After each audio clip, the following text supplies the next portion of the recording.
우리가 지난 시간부터 예수님의 재림에 대해서 우리가 살펴보고 있습니다. 우리가 그날과 그 정확한 시간대는 알 수 없지만 하나님의 정하신 때가 되면 예수님께서 반드시 다시 오실 것이다. 우리가 그날을 예비하는 성도로서 영적으로 깨어 있어야 한다. 이것을 살펴보았습니다. 영적인 잠을 사람에게는 예수님의 재림이 마치 밤에 도둑이 오는 것처럼 올 것이지만 영적으로 깨어있는 사람에게는 마치 낮에 반가운 손님을 맞이하는 것처럼 반갑게 맞이할 것이다. 이것을 살펴보았습니다. 우리는 그때를 기다리고 있고 지금 우리는 예수님이 다시 오시기 전에 마지막 때를 살고 있습니다. 오늘의 본문은 이 마지막 때를 사는 사람이 어떻게 살아야 할 것인지 크게 세 가지 모습으로 제시를 하고 있는데 크게 이렇게 됩니다. 항상 기뻐하라, 쉬지 말고 기도하라, 범사에 감사하라. 이것이 그리스도 예수 안에서 너희를 향하신 하나님의 뜻이니라. 기뻐하라, 기도하라, 감사하라. 우리가 잘 알고 있는 유명한 말씀이고 또 성경 암송대회에 나오기도 하는 그런 구절입니다. 어떻게 보면 이 세 가지가 굉장히 간단하게 보이기도 합니다. 기뻐하라, 기도하라, 감사하라. 그냥 하면 되지 뭐. 그런데 이 앞에 있는 표현이 참 우리를 어렵게 만듭니다.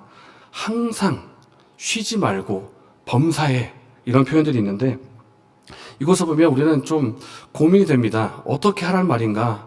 항상 두 손을 모으고 기도하는 자세로 살아가고 하는 뜻인가? 이 세 가지를 또 동시에 어떻게 하라는 건가? 이 세 가지를 동시에 하면 손모양도 굉장히 이상하게 됩니다. 감사할 때는 우리가 이런 손모양을 하지 않습니까? 근데 기도할 때는 또 이런 손모양을 하는데 그럼 동시에 이렇게 하면서 살아라는 건가? 우리가 직장에 나가서 일도 해야 되는데 손모양 어떻게 하라는 건가? 참 많이 곤란한 그런 표현들이 나오는데 우리가 이 말씀에 대해서 정확한 뜻이 무엇인지 또 우리가 적용을 한다면 우리가 삶 속에서 어떻게 적용할 것인지를 한번 살펴보고자 합니다. 첫 번째는 항상 기뻐하라입니다. 항상 기뻐하라. 이 항상 기뻐하라는 뜻은 어떠한 경우에도 어떤 시간대에도 기뻐하라라고 하는 뜻인데 영어로 말하면 be joyful always 이렇게 됩니다. 말 그대로 항상 기뻐하라는 뜻인데 질문이 생깁니다. 이것을 보면 그러면 계속 기뻐하라는 건가? 계속 웃는 모습으로 다니라는 건가? 이런 생각이 드는 것입니다. 우리가 기독 서점이나 인터넷에서 하면 검색을 하면 예수님의 웃으시는 모습이 나옵니다. 바로 이 화면에 보이는 그림인데 이 그림은 1976년도에 랄프 코자게라고 하는 사람이 예수님의 웃으시는 모습, 웃으시는 예수님이라는 제목으로 그림을 이렇게 세상에 내놓았다고 합니다. 이렇게 환하게 웃으시는 모습이 참 우리가 보기에도 좋고 우리도 이렇게 웃고 싶은데 그런데 이 그림을 가지고 오늘 말씀에 빗대면 고민이 되는 것입니다. 그렇다면 항상 이 모습으로 다니라는 건가? 바로 고민이 됩니다. 그럼 장례식에서는 어떻게 하라는 건가? 이 모습을 가지고 장례식에 가면 위로는커녕 죽는 것이 기쁩니까? 이렇게 욕을 들을 수 있는 그런 상황이 발생하는 것입니다.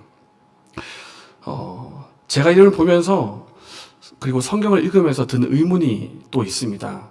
예수님께서 항상 이렇게 웃으셨을까? 아무리 생각해도 그렇지 않으신 것 같습니다. 왜냐하면 우리가 성경을 읽어보면 그렇지 않으신 예수님의 모습이 곳곳에 나오기 때문입니다.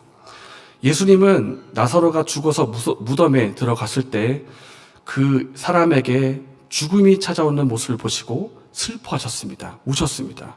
그리고 예수님께서 안식일에 손 마른 사람의 그 손을 고치실 때 질문을 하셨는데 그 주변의 유대인들이 완악한 마음으로 그렇게 버티고 있는 모습을 보면서 예수님이 분노하신 적도 있었습니다.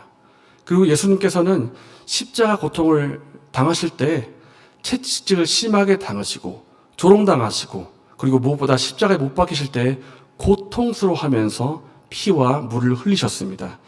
이것을 보면 예수님은 늘 웃는 모습이 아니라는 것을 우리가 알 수가 있는데 그렇다면 이 16절 말씀에 항상 기뻐하라 이것이 무슨 뜻일까라고 할 때에는 이것은 하나님 안에서 우리 영혼이 누리고 있는 근원적인 영혼의 기쁨을 말하고 있습니다. 우리가 하나님의 자녀이고 하나님의 사랑 가운데 있기 때문에 누리게 되는 영혼의 근원적인 기쁨, 내면의 기쁨을 말하고 있습니다. 다시 말해서 하나님으로부터 오는 이 기쁨으로 기뻐하라, 이렇게 말씀을 하는 것입니다. 이 기쁨은 하나님으로부터 오는 기쁨이고, 그리고 하나님의 뜻과 섭리를 깨달았을 때 오는 기쁨이기 때문에 우리의 감정을 뛰어넘고 우리가 처한 상황을 뛰어넘는 기쁨이기도 합니다. 물론 우리가 즐거울 때도 기뻐하겠지만 때로는 즐겁지 않을 때에도, 우리가 힘든 일, 슬픈 일을 당할 그때에도 하나님으로부터 오는 기쁨으로 기뻐할 수 있다는 말씀이 되는 것입니다. 사도행전을 보면 바울과 실라가 두아드라에서 복음을 전하다가 사람들에게 붙잡혀가지고 심하게 매질을 당하고 또 옷을 찢기고 나중에는 발에 차고가 차인 채 감옥에 갇힐 때가 있었습니다. 그날 밤에 바울과 실라가 무엇을 했냐면 하나님께 기도하고 찬양을 드렸습니다. 바울과 실라가 복음 전하다가 그렇게 매질을 당했는데 뭐가 즐거울 것이 있어서 그렇게 찬양하고 기뻐했겠습니까?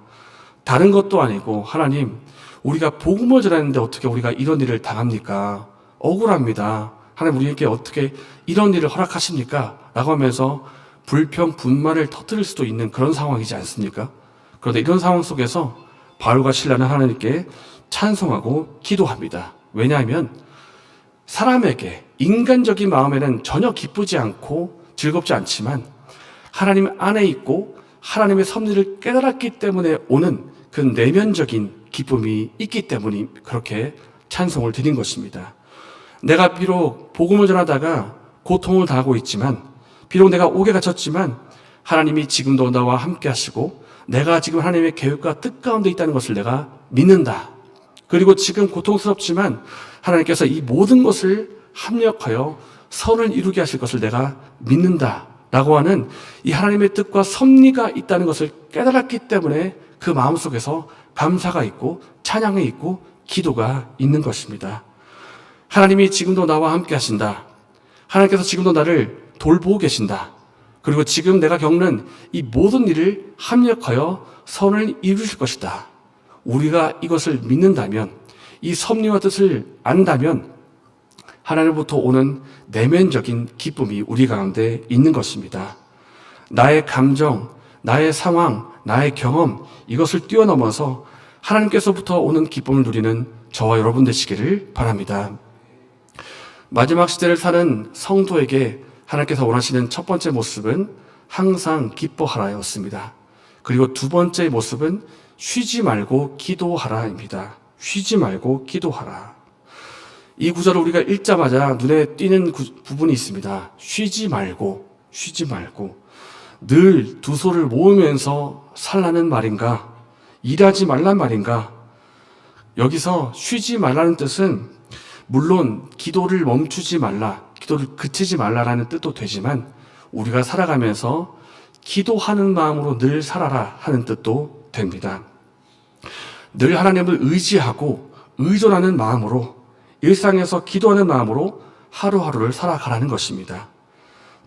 우리의 몸이 날마다 호흡을 하면서 살아가는 것처럼 우리 영혼 또한 날마다 영혼을 호흡을 하는 그런 심령으로 살아가라는 것입니다. 느헤미야 2장을 보면 페르시아 왕의 술관원이었던 느헤미야에게 왕이 내가 무엇을 도와줄까? 이렇게 질문하는 장면이 나옵니다. 페르시아 왕 아닥사스다 왕이 조금 슬픈 기색을 하고 있는 느헤미야에게 묻습니다. 너가 무슨 어려운 일 있느냐? 내가 뭐 도와줄까? 이 질문을 듣자마자 느헤미야가 한 행동이 있었습니다. 그것은 바로 하나님께 기도드리는 것이었습니다. 그런데 기도 드릴 때 이렇게 했을까요? 왕이시여, 잠시만요. 제가 하나님께 좀 기도해야 되겠습니다 하고 기도처에 가가지고 기도하는 자세를 잡고 한참 동안 기도하다가 다시 와가지고 제가 대답하겠습니다, 이렇게 했겠습니까? 아닙니다. 느헤미야는 듣는 즉시로 눈을 잠깐 감고 묵도하는 마음으로 기도를 한 것입니다. 하나님, 왕에게 내가 뭐라고 대답하면 되겠습니까? 무엇을 구하면 되겠습니까? 순간적으로 하나님 앞에 나아가서 기도한 것입니다.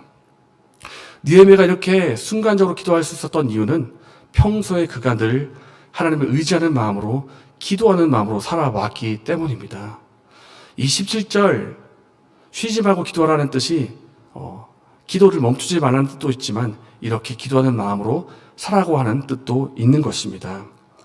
우리가 기도하는 마음으로 산다면 새벽이나 밤에 기도하는 시간에 집중적으로 기도를 하겠지만은 우리가 살아가면서 겪는 순간적으로 기도가 필요할 때에도 갑자기 그렇게 기도가 필요할 때 기도도 할 수가 있는 것입니다.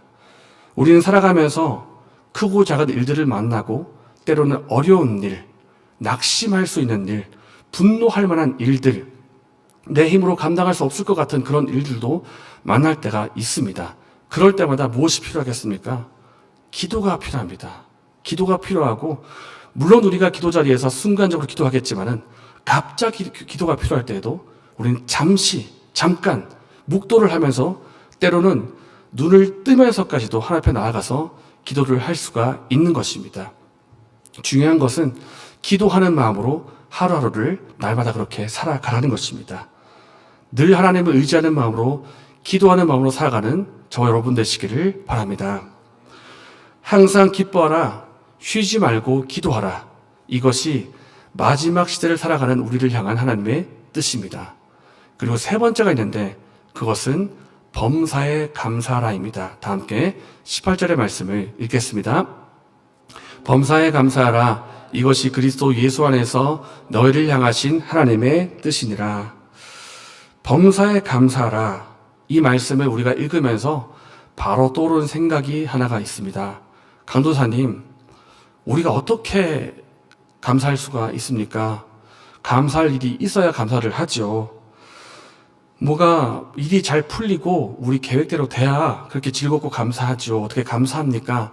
이런 질문이 나올 수가 있는데, 그런데 우리가 여기서 보는 이 범사이라는 뜻은 모든 일 때문에 감사라는 뜻이 아닙니다. 그러니까 조건 때문이 아닙니다.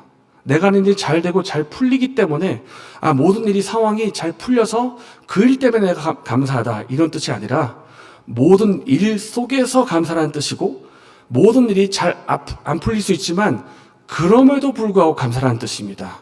그러니까 이것 역시 상황과 환경을 뛰어넘는 감사를 우리에게 해가라는 것입니다.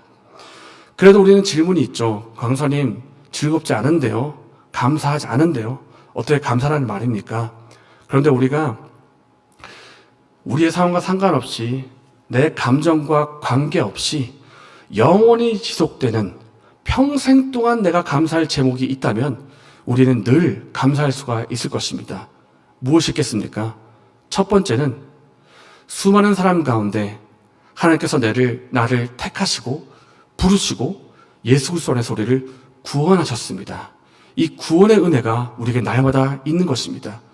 두 번째, 하나님이 우리를 사랑하는 자녀로 여겨주시고 지금도 사랑하시고 지금도 우리와 함께 하십니다.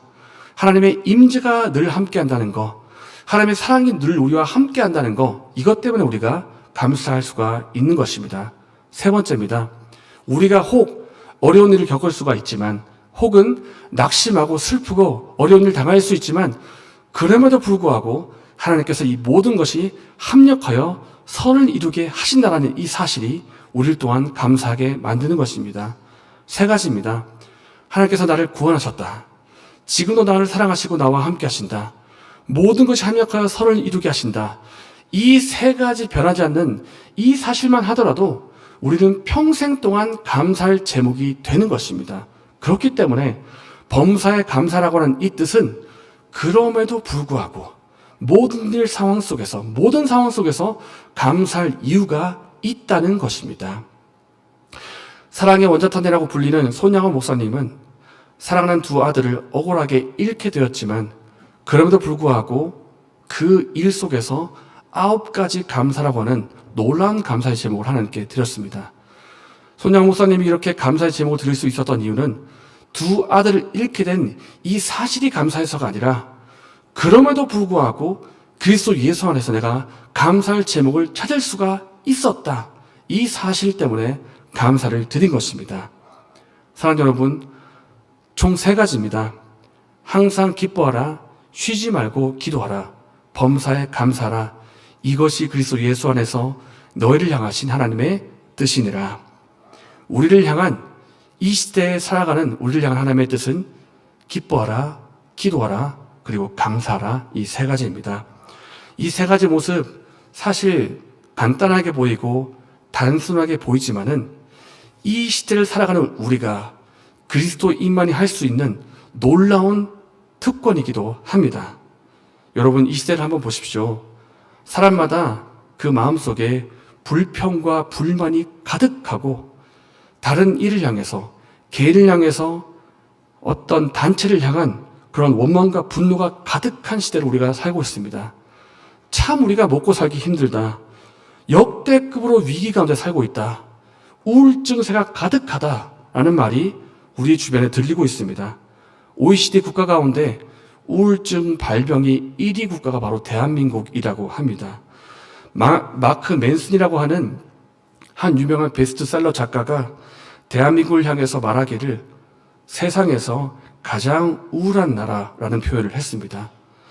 내가 이 가장 우울한 나라에 가서 영상을 찍는다 하면서 그것을 유튜브에 올리기도 했는데, 그런데 사람들의 반응이 더 눈길이 갑니다. 분석이 정확하다. 맞는 말이어서 내가 할 말이 없다. 이것이 사람들의 반응이었습니다. 맞다는 겁니다. 이런 시대에, 이런 나라에 살고 있는 우리가 우울증이 안 걸리는 것이 더 이상하지 않습니까? 그런데 우리가 이런 시대를 살고 있지만 그럼에도 불구하고 기뻐하는 사람이 있습니다. 그럼에도 불구하고 감사하는 사람이 있습니다. 누군가 그 사람에 묻습니다. 너는 도대체 뭐가 그렇게 기뻐서 기뻐하느냐? 뭐가 감사할 일이 있어서 그렇게 감사하느냐? 물었더니 대답이 이것입니다. 나는 예수님이 나와 함께 하시기 때문이야. 이 우울한 시대, 불평과 불만이 가득 찬 시대, 이 시대 속에서 감사하는 사람이 있다면 그것은 바로 그리스도인만이, 예수님 안에 거하는 사람이 할 수 있는 놀라운 특권이고 특징인 것입니다. 그렇기 때문에 우리가 이러한 모습으로 살아가기를 소망합니다.